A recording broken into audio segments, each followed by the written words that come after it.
Welcome to The Beauty Standard with your host, Nicole Gregory, Urban Youth CEO and medical spa industry key opinion leader. A podcast where we bring you thought leaders, experts, and trailblazers who are setting the standard in the beauty and wellness industry. We bring you the latest trends straight from the source before they go mainstream. So grab your coffee or wine, come relax with us, and be prepared to be inspired. Hello, everyone, and welcome back to The Beauty Standard. I'm Nicole Gregory, and today we have Nikki Sunstrum with us. She is an international speaker and a good friend of mine. She's also has a huge marketing clout and has a really great background. I can't wait for all of you to hear today because she is a woman of power, I tell you. But I have a big affiliation to her because she has multiple children. I had five. I think we had five at the same time, and then she went and had one more. So we have a lot in common, but we're going to talk a little bit about business today, and we're going to talk a little bit about, just the beauty of being a mom and beauty of, how do you manage of it? Look at her. If you're watching this on YouTube, look at her. She's beautiful. So welcome, Nikki. So great to have you. Thank you so much for having me. Yay. So tell us a little bit about everyone, there's a preview of you prior to, but kind of give us the human element of you and how did you get to where you are? Sure. So you mentioned the 5 versus 6 children, which I think is just the perfect way to start this. I've always been a bit of an overachiever. So that is very much how I have gotten to where I am today. My career started out in undergrad on the west side of the state. So that is where I was born and raised, is in West Michigan. I have a deep love and appreciation for West Michigan and get back to there frequently. But I did my undergraduate studies at Grand Valley State University, which is where one of my older daughters is currently a sophomore. And then another one of my daughters actually just got her acceptance yesterday. So in her up, go Lakers. We're working our way through that. And then I went to grad school at Aquinas College, also in Grand Rapids. I started really deeply passionate about public service. And so I studied politics and political science, and then found my way into education when I went back to grad school because I thought perhaps I wanted to teach the next generation to be more civically engaged. And oddly enough, fell into an industry that was starting to impact both politics, but also how we communicated with individuals about resources and philanthropy and involvement, which of course was social media. And so I found myself working for the state of Michigan, quickly becoming sometimes just the youngest person in the room that should automatically know about these newfangled internet products, but quickly then applying strategy that made me a thought leader in this space. And so I became the state of Michigan's first statewide social media coordinator. I wrote the policy, the best practices, and the guidelines that are utilized, or at least laid the foundation for how those accounts are utilized today. And then was courted away nearly 10 years ago by the University of Michigan and spent a decade there building a really phenomenal best practice program across higher education, which is where I started speaking internationally. It's a unique space where crisis communications actually plays a really critical role in how we approach online engagement, which landed me where I am currently today, which is the associate includes crisis communications, executive communications, social media, and of course, state impact and engagement. So it's a really broad, profound, and impactful opportunity to both proactively communicate with stakeholders around the world, but also manage and mitigate risk for a public institution.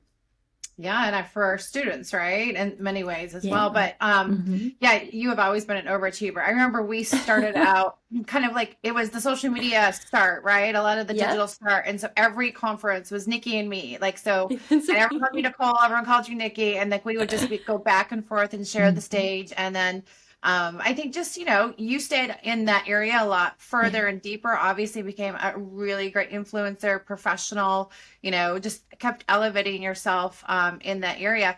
And it's been about 10 years at least, maybe 15, right? So That's like you're an OG. Like, how does that feel to be, and you're dealing with all these young kids and different things going on in crisis management. So, is that hard for you to say, hey, I've been in this, like I've seen it grow. Is there something about that that's, I think is actually very interesting. Yeah, it makes you feel old very quickly. It's interesting because the way in which the generations of users have evolved is unique, but the platform strategies is really where I've always placed my emphasis, and those haven't changed too terribly much, right? It's still about ensuring that you're creating authentic, transparent, proactive communication strategies within the vehicle, right? As you, I'm sure, have heard me say, and many others who have maybe checked out my X bio or anything else, but I've always really been very adamant that social media is a tool and not a solution. It's Mm-hmm. always been an aspect of what we should do as strategic communicators.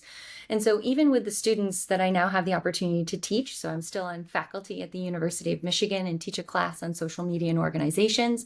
And we look at the tool from every different facet, right? How is it influencing the way in which campaigns work? How are healthcare, or even during the course of the pandemic, how are we utilizing it to address societal issues or educate consumers on public health strategies?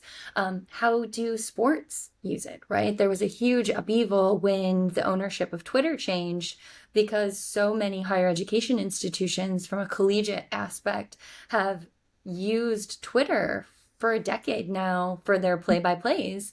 And if we have a change in either followers or bandwidth, if we have to pay to utilize those platforms, it negatively impacts the approaches that have become embedded within our organizations. And if you look as far forward as MSU and the shooting scare that they had earlier this year, they used it for minute by minute updates in order to keep their community safe and informed. And so we become so reliant on these platforms that we don't own, Mm-hmm. that we really have to think strategically about ensuring we have backup plans. And so I love the opportunity to teach students that who think maybe it's just about influencers and TikTok dances, or a place for old people to sell stuff on the internet, depending on the platform you're referencing at the time. But they really are a primary driver of how all brands, businesses, and organizations currently try to get their messages out. Mm-hmm. That's such a great point, especially about Twitter, because that is, the main, like a really main platform for Mhm. sports and, connecting via sports. So Yeah. you're right, as that changes, what platform does everyone, there's almost like this lost market. Like who's going to say we're all going here, right? Or is someone going to create a market? And so now, or a platform, and to your point, it's, that's just a tool. It's how you use it, that's effective. And what do you see, like, for example, with communications, like as a business? I know every school and university you've worked with or organization, you kind of have a different market. But like, is Mhm. there, like, how should someone evaluate what platform they should really be on? You're talking sports is maybe very specifically Twitter now, but like, how should someone evaluate, where they're going to get most elevated? Absolutely. So this has a lot to do with doing your due diligence surrounding demographics, right? And also assessing your outcomes and how to align where your demographics are with your resources in order to produce those outcomes. So a Mm-hmm. lot of what I see frequently is units when a new platform pops up, and we can use TikTok. It's been around for quite some time now, but it was and still sort of is the hottest new space in which brands or businesses are looking to enter. But it's also one of the hardest to resource. The platform moves incredibly quickly. You have to be able to splice and edit audio. You have to be able to assess trends and then execute high quality video.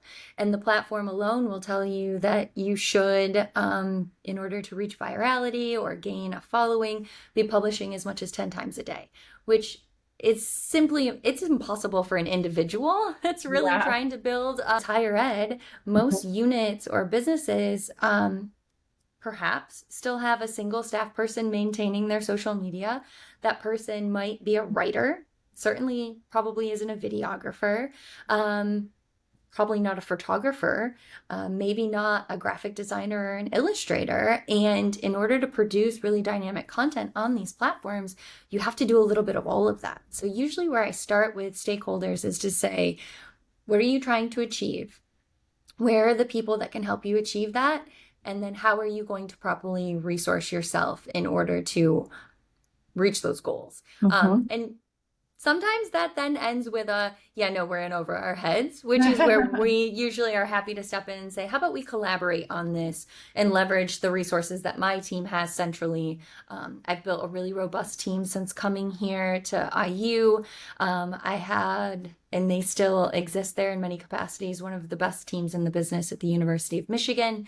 And, part of that is about innovation, but the other part is about conveying the importance of social media and all of the value that it can bring if you staff it appropriately. Mm-hmm. Well, I want to take that application, everything you just said, Yeah, knowing the platform, when to use it, how to resource yourself. Let's take that into our audience here at the Beauty Standard. We always, sure. our motto, our vision, our mission is really like there's no real specific beauty standard. It's all about like who you are and what is really important to you, and that's your standard. And you can always modify that standard any way you want, depending on where you're at in life.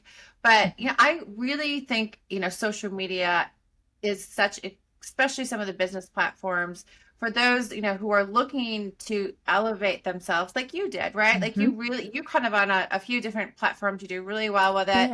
Yeah. There's people looking to figure out like, how do I brand myself? Mm-hmm. How do I take this, all of me? I know I'm doing really, really good work, but how do I do that? Can you give us some tips? Because it's different than obviously university, but it's Yeah. a personal brand. They Yeah. don't have resources per se, right? Right.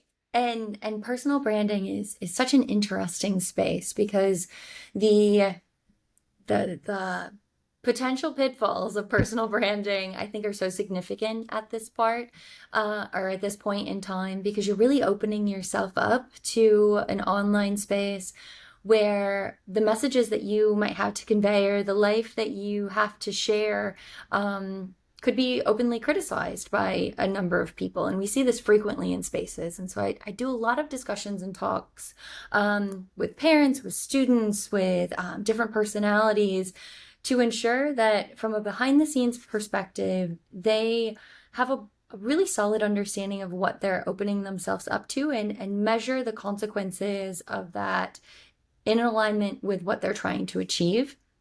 And so a safe space always seems to be LinkedIn, right? There's not a lot of vitriol on LinkedIn. It doesn't have as high demands for content. It allows you to take a more polished thought leadership approach. It's one of the places I frequent at this point in time Mhm. the most. I have all but, sort of abandoned my Twitter, which was for the longest time where I loved to connect with other industry thought leaders.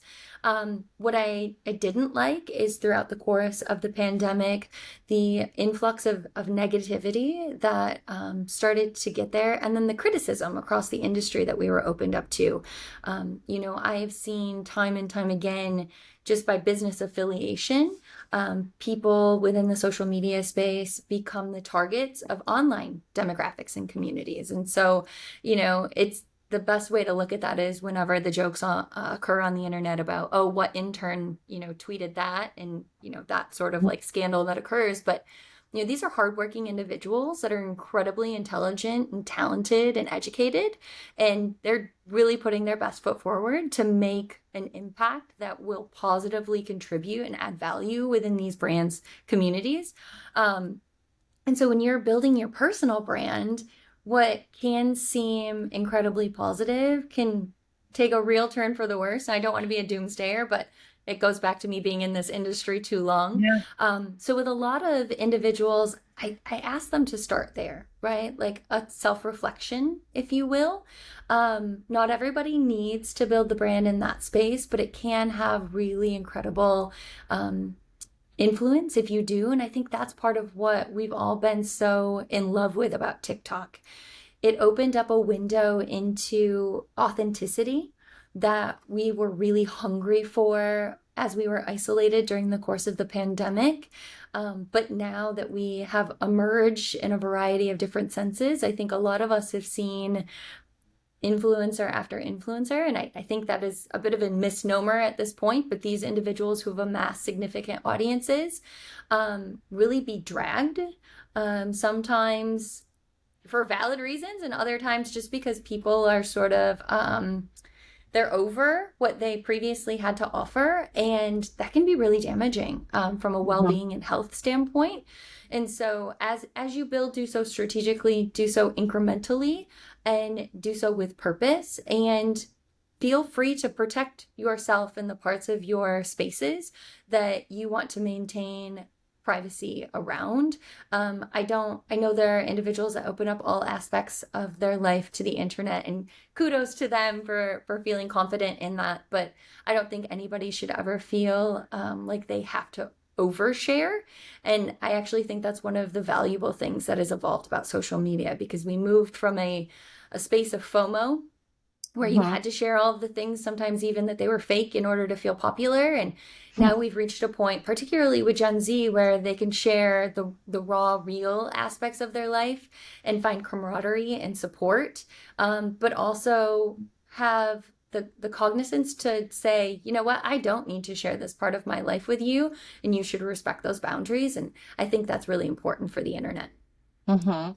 Yeah, no, those are all really great points. And I think that's the hard part of building, if you're trying to build yourself. Let's say I'm here as an intern and I do want to be a Mhm. Nikki someday, or I want to Yeah. be, whatever. Like, how do I build myself up? And I love what you said. Just you have to be thoughtful about that kind of end goal. And then, Mhm. what goes in between there is how much you share or don't share and what parts. Because that can be really tough. Like you said, Yeah. people push back in so many ways. But I also, to your point, I think people love the raw real, but you can get in trouble with that too. So there's no good, bad, or ugly answer, but I think that, what you provided is a good benchmark to get started, and, always putting your goal out there though, right? Like I want to move up.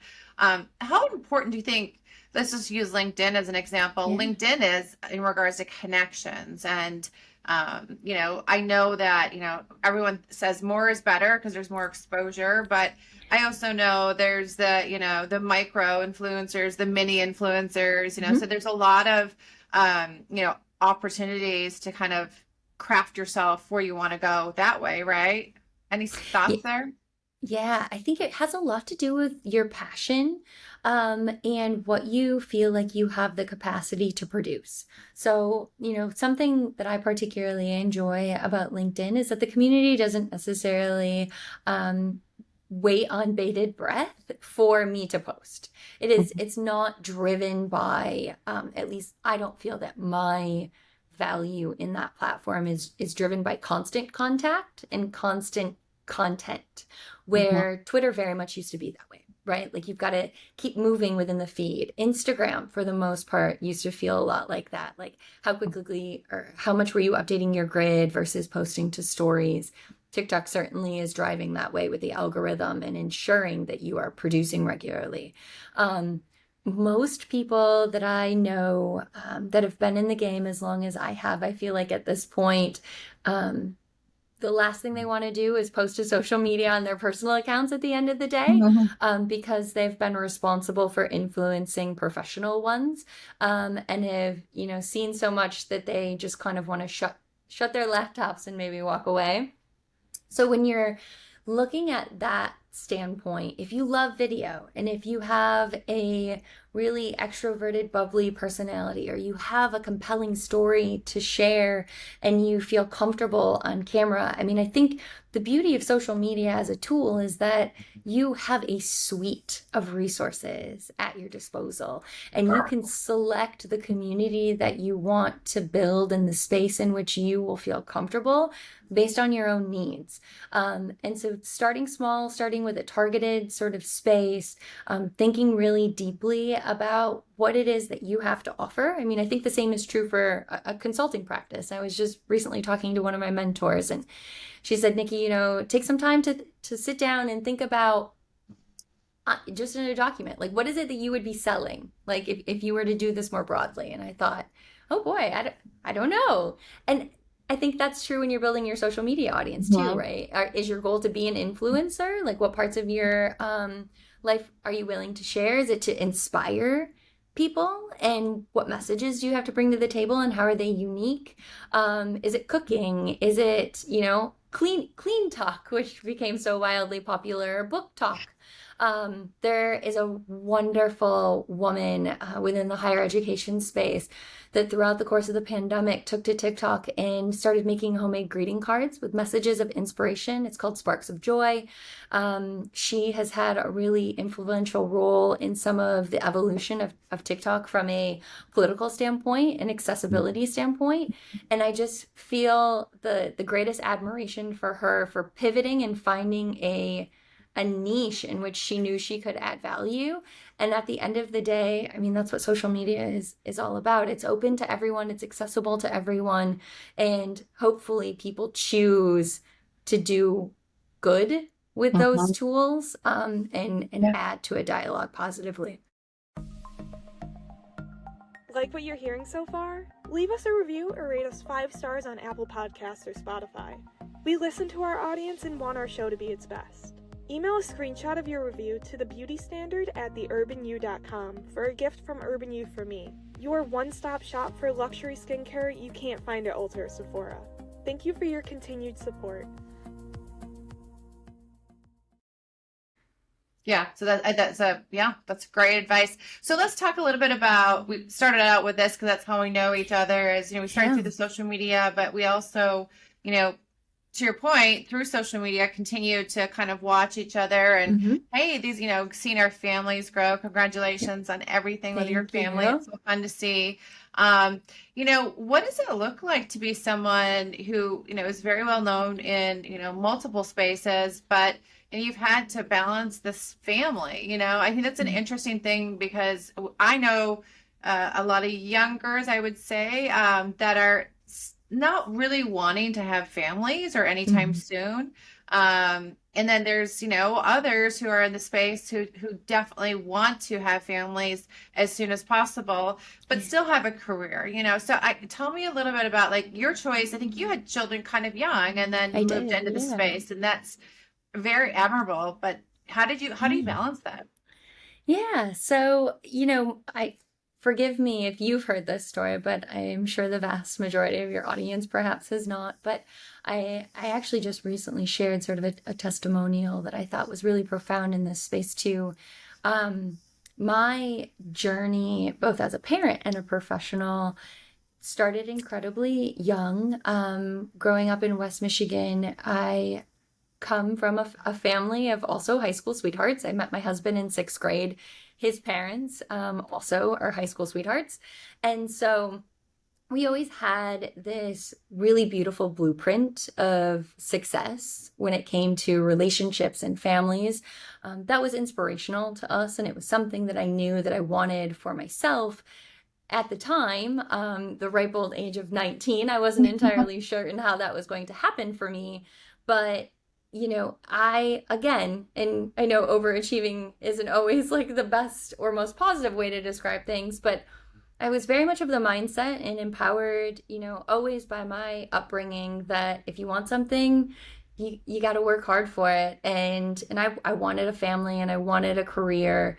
And so we committed. And my husband Andrew and I just celebrated, 20 years of marriage in February. On Valentine's Day, we were the 3rd generation in our family. My parents celebrated their 40th wedding anniversary on Valentine's Day. And then also my oldest daughter, Phoenix, and her husband, Jake, got married this year on Valentine's Day. So, we have this sort of hallmark story. And I think that the way in which I've frequently characterized it is that I've always been one that thrived in organized chaos, and I love a busy house. I love a busy life. I love to feel like I am contributing positively to the spaces that I'm in. As a mother and a professional, I think I would be remiss to say that I always don't fall or I always rise to the occasion. Sometimes I do fall short, I'm certain. But that is where I feel the most joy. Okay. And That's great. with my people, right, all six of them, and now my grandson, and we're going to be having a granddaughter here coming soon as well. You know, when we do our road trips and we hang out, we have our holidays, or we all go up north in Michigan and stay with my parents and my sister and my nieces and nephews, that is my happy place. And so when you know what is most important to you, I feel like you ensure that all aspects of your life will align appropriately in order to maintain those priorities. And I've Mhm. been very clear throughout my professional path and growth that my family comes first.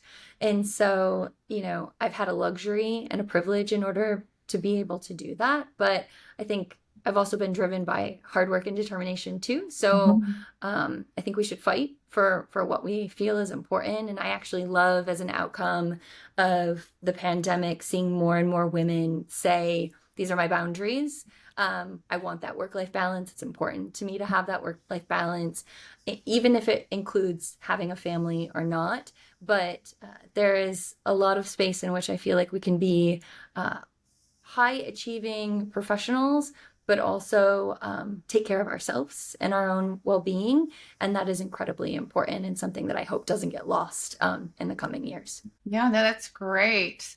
Thank you for sharing that. No, that's really great. I think the hard part out is, like you said, knowing what's really important to you and being able to set that kind of true mark for yourself and continue to quote unquote fight for it. And I don't know if you have to fight for it anymore. Thank goodness for the pandemic, Yeah, right? Like, so right. things just really shifted during that time, and businesses were more embracing of where people were. And you're right, a lot of women left the workforce, but have figured those boundaries out and are coming back as we see it. So thank you for being an example of that. One thing too, I guess a lot of talks I've done, specifically toward, women entrepreneurs, but it's a full family. If you're going to Yeah. be in business, whether it's, all the work that you're doing, or you're going to start a new business or whatever it might be, I think, it's really, really hard to do it without support and ask for help. How have you figured that one out? Yeah. You know, this has been a critical piece of my next progression to Indiana University, because right now I'm splitting my time between two states and two communities, one in which, you know, the rest of my family is currently residing, and then another in which I'm starting to emerge and hopefully eventually evolve into. And so it certainly helps that with the span of my children, we have extra hands to carpool.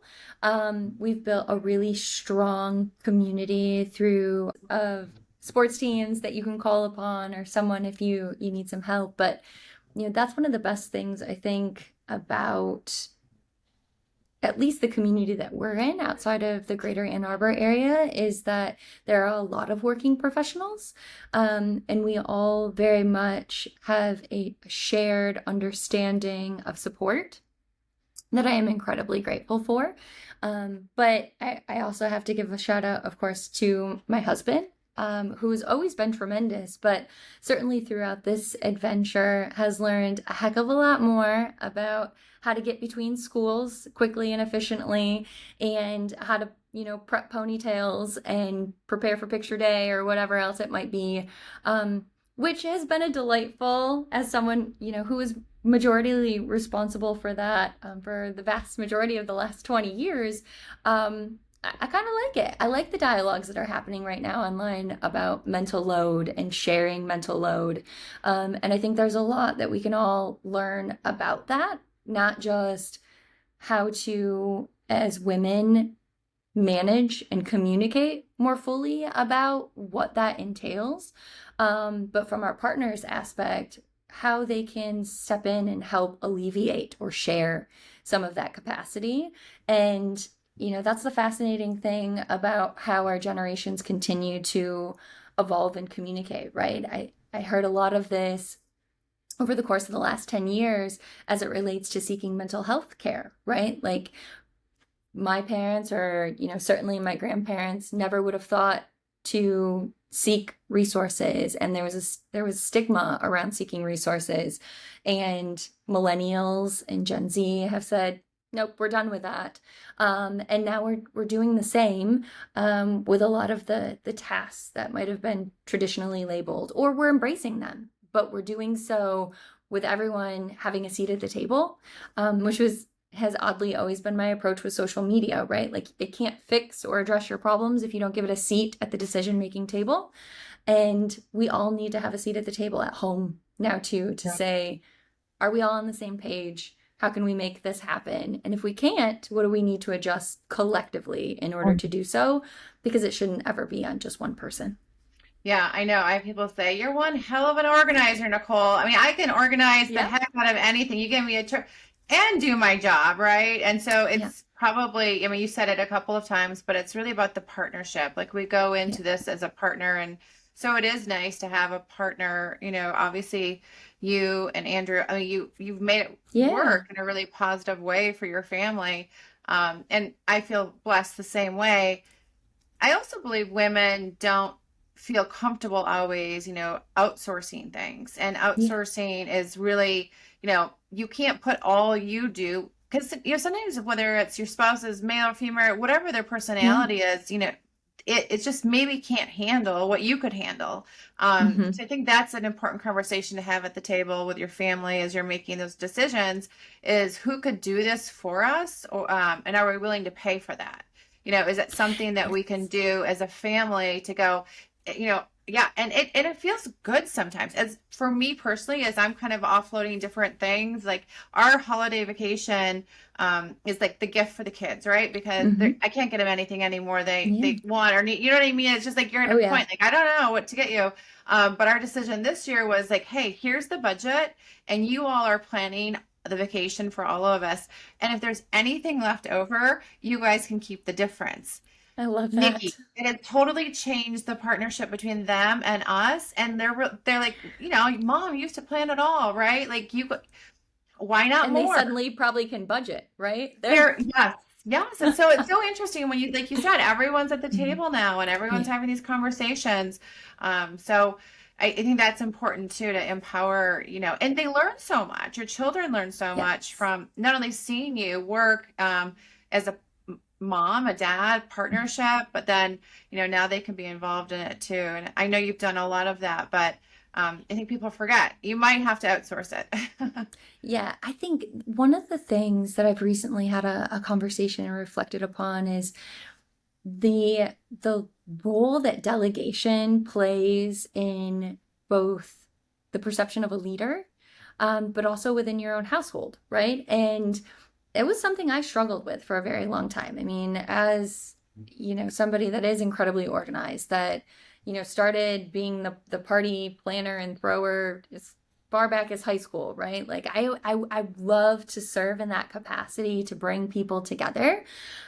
But there's beauty in realizing that control is not always the most important thing, and that others can learn by sharing your resources and your power, and enabling them, right? And so whether it's in the office and allowing somebody the opportunity to take on a task and mentoring them through it rather than just doing it yourself, or now, my 3 oldest daughters are 17, 19, and 20, almost 21. And so, they're nearly adults, or adulting for all intents and purposes. And, parenting now in a way that says, yep, I taught you how to do this. You should be able to execute it. I'm here if you need me and you need help and assistance, but I'm not going to do it for you anymore.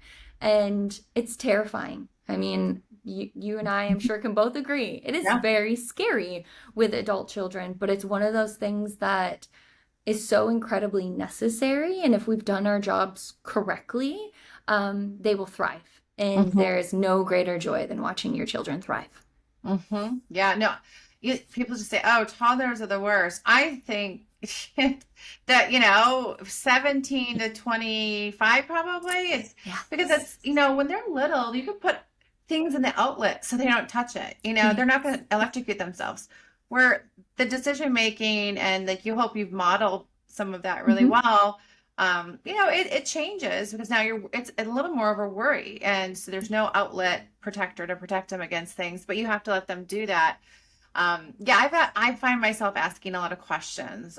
What and how? Like, what does it look like? How are you going to do that? And even though sometimes I feel like I know the answer, I still ask those questions. And, to your point, and we'll move over to kind of you and your wellness and how you stay well. But I think it's, interesting that even though you might know the answer, you're surprised. I think you just said it, how much your kids and family actually do know when you let them have that conversation. Otherwise because we're just strong, like we're just like, we're going to do it all. Right. And that's important for people who are crafting their careers and families, everything you just said. Like, here are two people who have done this and made so many mistakes, both of us.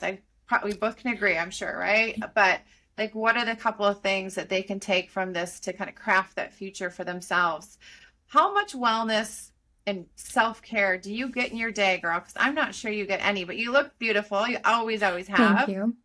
So yeah, tell me, like, do you have a routine? What does that look like for you? Yeah, this is one of those concepts I think too that I've grown into the capacity of prioritizing. And I honestly kind of fell into it hard, crashed into the wall of requiring well-being, if you will, throughout the course of working at Michigan during the pandemic.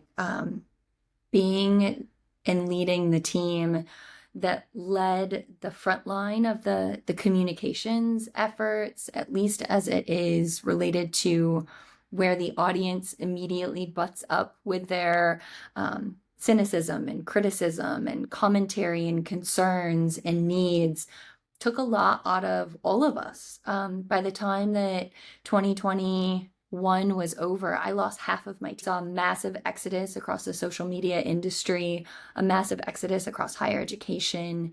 And even I mean, was not, there was no reprieve for me. I was not immune to feeling the full weight and bearing the brunt of what felt so personal, despite how very hard we were working.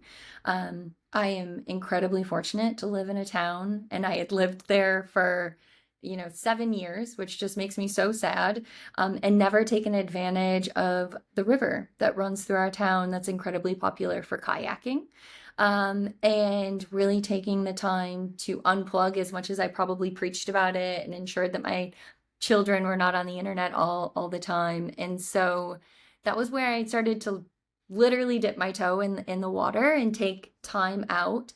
And it has become, what some, though we attend weekly mass, would some call their church, right? Like going and throwing a kayak in the car and getting one of my kids to drop me in the river for a few hours to decompress has been immensely helpful to my well-being. And I think, well, it might be kayaking for me. It's really about that time away, that time to reflect that anyone could do in many different fashions.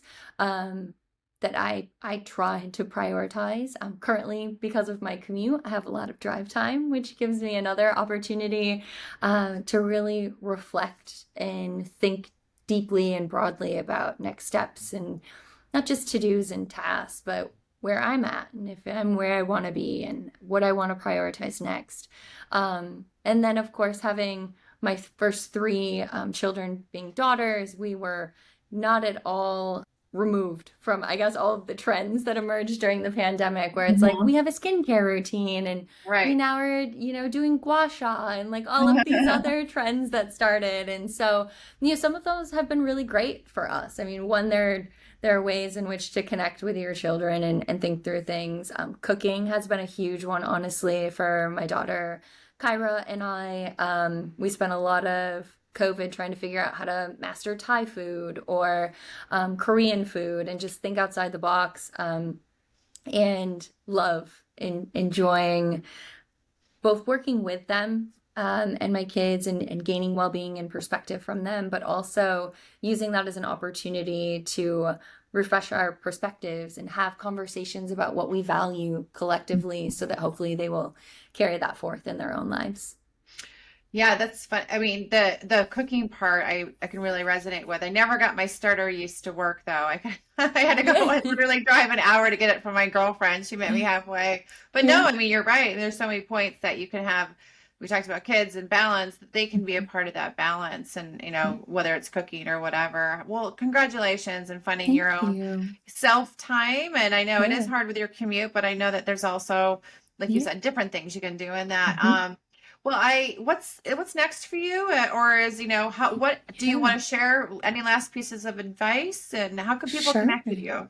Yeah, they can certainly. I mean, I mentioned LinkedIn a couple of times. It's a great place to connect with me. I recently did a refresh, which I know used to be so popular with the youth when they would curate their content and sort of streamline it. But as my family has grown and my profile has grown, a lot of the other spaces I've consolidated. So LinkedIn is always a great place to connect with me. But from a personal and professional standpoint, I mean, I think at this point, my biggest takeaway is to take time for yourself and to prioritize. You know, it used to be goal setting, I guess, is kind of what you would think, right? And most of my goals, candidly, used to be title and financial compensation driven. And I think a lot of professional women start out that way. Like Mhm. how high can I make it up the career ladder and how much money can I make before I reach a certain age milestone or point in my life? And I really see a lot of opportunity for those not necessarily, though difficult in this economy, to be at the top of the list. And I think that that is going to be fundamentally a shift culturally for all of us that will only add value when we prioritize people and not things. And that is one of my mantras always. My family and we've road tripped with the kids to two countries and all 48 continental United States. We do so without planning anything in advance. And we have a no chain restaurant rule where we only find local establishments and places to visit to meet people and learn things. Um, and those perspectives are applicable when we see national dialogues that are, critical or controversial or polarizing. And they have that perspective to say, yes, I remember when we were in this rural area, why somebody that's in a city might think differently or not have the same sort of value placed on an approach because they've not had that shared experience. And I really would love to see more people prioritize experiences and thoughtfulness. Mhm. If we can listen and learn more than we talk, share, and tell, Mhm. there's still a lot of value in that. And that's not a new lesson, but it's certainly one that I think we could brush off and bring to the forefront again. Yeah, that's awesome. Yeah, I always remind myself, and sometimes my kids, like 2 ears, one mouth. Listen Oh, more. yeah. It's a hard thing to do, isn't it? Yeah. Indeed. Indeed. Well, thank you so much for your time today. I appreciate Of you, course. and hopefully you will enjoy your week, and Thank we will you. talk to you soon. I love it. Thank you so much, Nicole.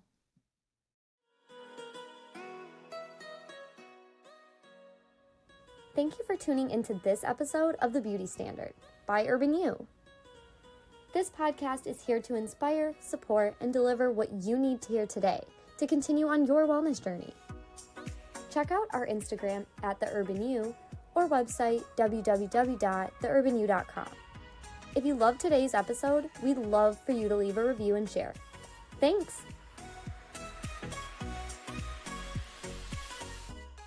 Go on Instagram and follow us for more skincare education, giveaways, and how to get the best values for the products that you love.